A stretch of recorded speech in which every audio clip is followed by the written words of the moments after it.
सहनाववतु सहनौ भुनक्तु सह वीर्यं करवावहै तेजस्विनावधीतमस्तु मा विद्विषावहै।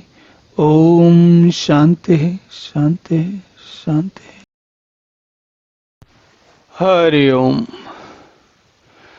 तो भगवान अब कहते हैं एतानि अपि तु कर्माणि संगम त्यक्त्वा फलानि च कर्तव्यानि इति मे पार्थ निश्चितम मतम उत्तमम। कहते हैं हे पार्थ, इन यज्ञ दान और तप रूप कर्मों को तथा और भी संपूर्ण कर्तव्य कर्मों को आसक्ति और फलों का त्याग करके अवश्य करना चाहिए। यह मेरा निश्चय किया हुआ उत्तम मत है। अब कहते हैं देखिए, कर्माणि संगम त्यक्त्वा फलानि च, कर्मों के साथ जो फल की इच्छा लगी रहती है। कोई भी काम हम करते हैं तो ऐसा लगता है कि इसका हमें जो भी है उसमें सफलता मिल जाए या सफलता मिले, इसीलिए कार्य करें। तो क्या भगवान कह रहे हैं कि कर्माणि संगम त्यक्त्वा फलानि च, कर्मों को फलों का बंधन छोड़कर करना चाहिए। और अब यहाँ पर कौन से कर्मों की बात हो रही थी? जो यज्ञ दान और जो करने योग्य कर्म है उनके बारे में बात हो रही थी। एतानी मतलब वो कर्म जिनके बारे में पिछले श्लोक में बात हुई, उन्हीं कर्मों के बारे में भगवान कह रहे हैं। अब आपने देखा होगा, अभी 2-3 श्लोक पहले भगवान ने कहा था कि मनीषिणा कहते हैं, विद्वान जन कहते हैं। अब भगवान क्या कह रहे हैं कि ये मेरा निश्चय किया हुआ उत्तम मत है। तो इसका क्या अर्थ हुआ यहाँ पर? इसका अर्थ एक इस प्रकार से समझना चाहिए पहले तो, कि जब मनीषिणा और विदुषिणा और विद्वान और ज्ञानी और कवि, ये सब लोग जो कहते हैं वो कहाँ से कहते हैं? उनकी स्वतंत्र सत्ता तो है नहीं, उनकी सत्ता भी भगवान ने ही दी। तो वो लोग जो कहते हैं वो भी भगवान ही कहते हैं। और यहाँ तो भगवान कह रहे हैं कि मैं स्वयं कह रहा हूँ। तो भगवान जब स्वयं कहते हैं और मनीषिणा और विदुषिणा और उनके द्वारा कहते हैं, तो इन दोनों में क्या विशेषता है?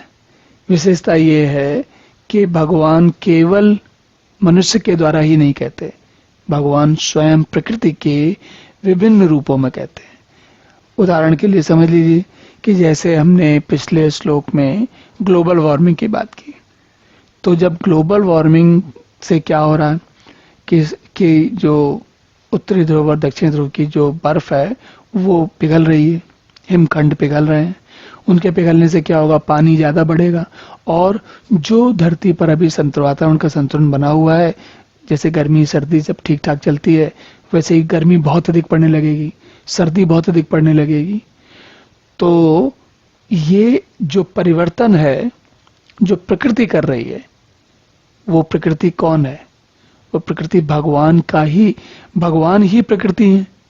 हम जानते हैं कि ब्रह्म जब जगत में व्यक्त रूप लेता है तो वो प्रकृति कहलाती है। और भगवान कृष्ण तो कह चुके हैं कि मैं ही ब्रह्म हूं। उन्होंने विराट रूप में, विश्व रूप में बताया भी था, दिखाया भी था।